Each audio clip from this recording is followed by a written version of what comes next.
ఈరోజు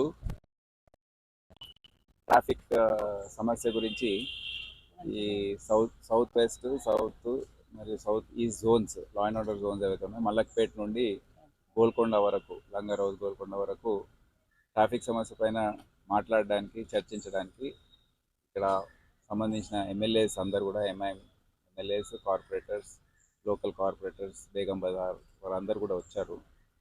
అయితే ముఖ్యంగా మనం చూస్తున్నాము రోజు రోజుకి ట్రాఫిక్ సమస్య మన పట్టణంలో బాగా పెరుగుతూ ఉంది. రద్దీ రోజువారీగా వాహనాల సంఖ్య పెరుగుతుంది. 8 లక్షలకు చేరుకుంది. ఇప్పుడు రోజు 1500 వాహనాలు యాడ్ అవుతున్నాయి. అయితే రోడ్స్ ఆ విధంగా విస్తరించడం లేదు, ఇన్ఫ్రాస్ట్రక్చర్ డెవలప్ కావడం లేదు. అదే ఇదొక వైపు అయితే ఇంకో వైపు మనం గమనించదగ్గ విషయం ఏంటంటే ఏవైతే ఫుట్పాత్స్ రోడ్స్ ఉన్నాయో దాన్ని కూడా ఆక్రమించుకొని ఈ ఎంక్రోచ్మెంట్స్ చాలా ఎక్కువైపోయాయి.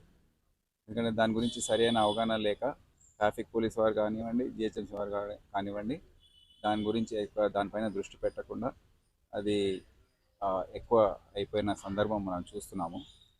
అయితే ఈ క్యారేజ్ వే ఏదైతే ఉందో, రోడ్డు మార్గం ఏదైతే ఉందో, ఎక్కడైతే వాహనాలు వెళ్ళాలో అది రోజు రోజుకి తగ్గుతూ పోతుంది.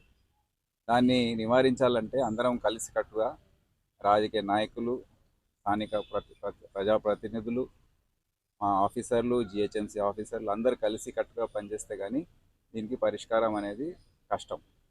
అందుకే వారి సహకారం కోరుతూ ఈరోజు ఈ మీటింగ్ పిలవడం జరిగింది.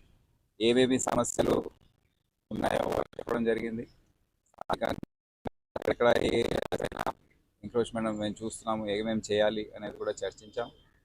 అయితే ఎంక్రోచ్మెంట్స్ ఏవైతే ఉన్నాయో జీవనాధారం కోసం ఉన్న హాకర్స్, పుష్ కార్ట్స్, ఇవన్నీ పుష్ కార్ట్ వీళ్ళందరినీ కూడా కొద్దిగా మన్నిస్తూ ఎవరైతే వాళ్ళ షాప్స్ ముందు, దుకాణాల ముందు పర్మనెంట్ షెడ్స్కి పర్మిషన్ ఇచ్చి సబ్లెటింగ్ చేస్తూ ఈ విధంగా దందాలు చేస్తున్నారో వారిపైన కఠినంగా వ్యవహరించడానికి వారు చెప్పడం జరిగింది.